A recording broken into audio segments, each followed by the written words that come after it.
Yeah, well, I mean, so how did that come up? Okay, there was a few years ago there was a YouTube series. The creator of Surf Girls, her name's Monica Medellin, and she's a Latino female producer. And so she became very interested in having female representation from sports all over the world. And she was herself as a surfer, so she was like, I've always wanted to see a show about like Native women surfing. Mm-hmm. And so she made a really cool mini series that's called Surf Girls Kaikaina, and it was about Pua Eve, Vahiti. Who else was in there? It was a bunch of the younger, like it was from girls from their generation when they were about 15 years old. And that I actually saw that on YouTube, and it was really well done. So I was like, wow, this is impressive. This is really cool. And then shortly before the season started in Hawaii last winter, my manager called me and she was like, oh, if you've ever seen that YouTube series, Surf Girls Kaikaina, they want to make it into a full-blown show. Would you want to do it? And at first, I was really hesitant to do a show because I'm a little shy and I get nervous in front of camera and I get awkward. So even though it doesn't seem like it, I do. Oh, no, we can tell. Yeah. You're killing it. You're killing it. No. So yeah, I was just hesitant because you're also giving away a lot of your personal life. Mm-hmm. And you're also adding an extra level of like kuleana to yourself and like how you hold yourself and act, even in good situations and bad situations.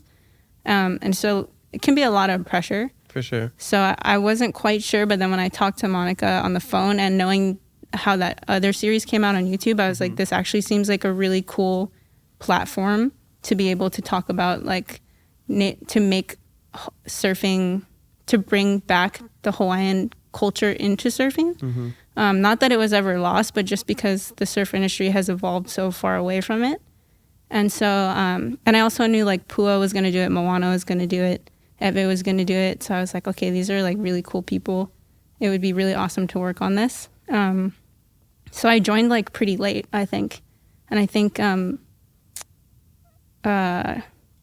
yeah, so it was like when we first started filming it, we had to go sit in for these 4-hour, it was like 3.5 hour long interviews, I think, where it was like, they were trying to do like maybe per se a personality test on us. Okay.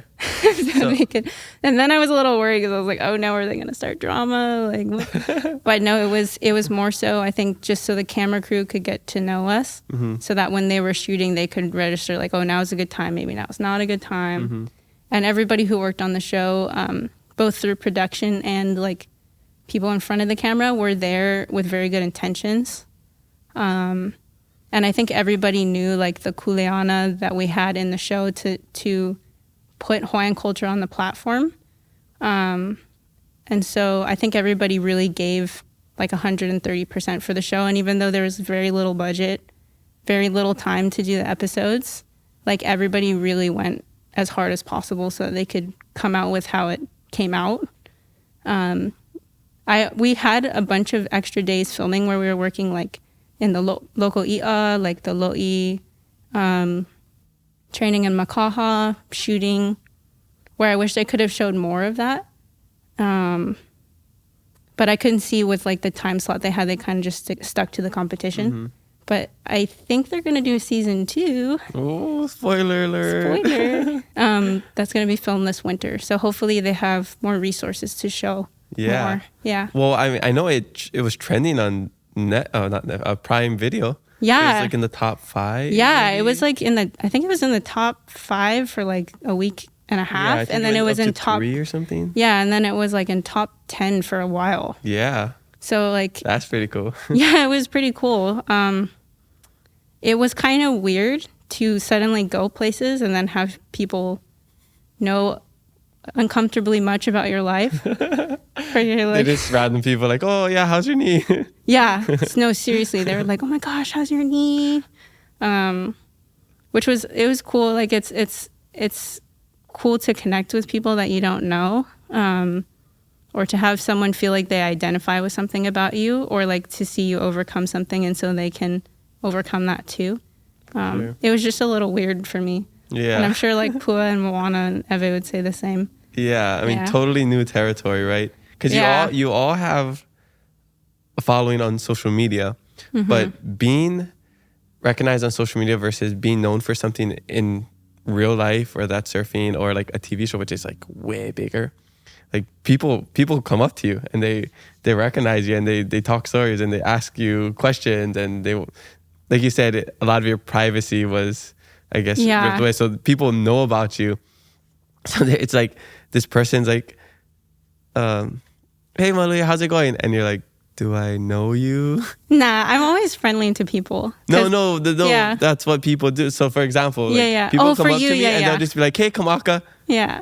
And I'm like, in my head, I'm thinking, do I know this person? Did I meet them before? You're sorting through. I wish they would just say like, oh, hey, I'm this. I like your podcast or something like that. Sometimes people just come up and they're just like, they talk to you like they've known you. Yeah, they do. And I have to try to decipher, do I actually know this person? Yeah, absolutely. But it's like, it's both like a blessing, because you do get certain like privilege from people recognizing you, like, but then you also, you have to trade your privacy away for that. Yeah, definitely. But if I have to trade my privacy away to bring the lahui up, that's fine with me. Yeah, I think you did a great job, you and all the girls.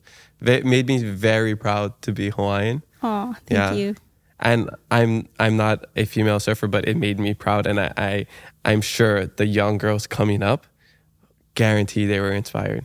Yeah. For sure. I hope so. That was the main reason I really wanted to do it. And I think it would be awesome as well because, like, for instance, Carissa Moore is like... The GOAT. The GOAT. First female Olympic gold medalist in surfing, and she's Kanaka. And she's essentially like female Duke Kahanamoku. Like, it's just like that in itself is so inspiring. Yeah. So it's cool to show all kinds of different facets of like surfers, from like free surfers to Carissa. Like, I hope they can show a little bit more of like work with her, as well as like other, like for instance, Coco. Yeah. Maluhia Manuel is also really awesome. Okay. Yeah. Awesome. Yeah. No, I loved it, but there was a part, I think it was like episode 2 or 3, where it made me really sad to see you get hurt. Oh yeah, with my knee. And that was when you were just training, right? Or it was like practicing the day before? Yeah. Was that Florida? Yeah. Yeah. Yeah, so it was basically... I know. Yes, I... no, but Florida was the last contest of that season. And I think I was like in 6th place overall in the ratings, and the top 4 could qualify. And the girls that were ahead of me, I think, were Eve, Aaron Brooks. Like, they were just, it was super close. So like if I had just out-surfed to like 2 people or 3 people, I could have qualified for the Challenger, which at that time in my life was what I thought I really wanted to do. So then it was like, yeah, me and Moana, if you ask Moana about the event too, it was like we were having, we also had Kohai Fierro with us too. She's Vahine's little sister from Tahiti. So we were all kind of just going to practice. It was the last session before the contest, the night before the contest. And it was the silliest, smallest wave in the whole world. Always the smallest wave. The silliest, smallest wave. And I just kind of did like this weird layback thing. And there was also a hurricane. So the water was real slippery. Like, it just had lots of runoff and like detergent in it. Everyone was kind of falling and eating it and like falling really badly in weird ways because it was slippery. And I just like slipped funny. And then my kneecap dislocated.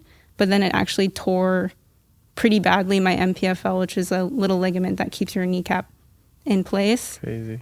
So then at first, I think the producers of the show were like, can you still surf? And I was like, absolutely not. Absolutely just rub not. some dirt on it. Yeah, no. They were like, there was actually a really good, that contest is called the Supergirl. And so the Supergirl is like their contest organized specifically for women.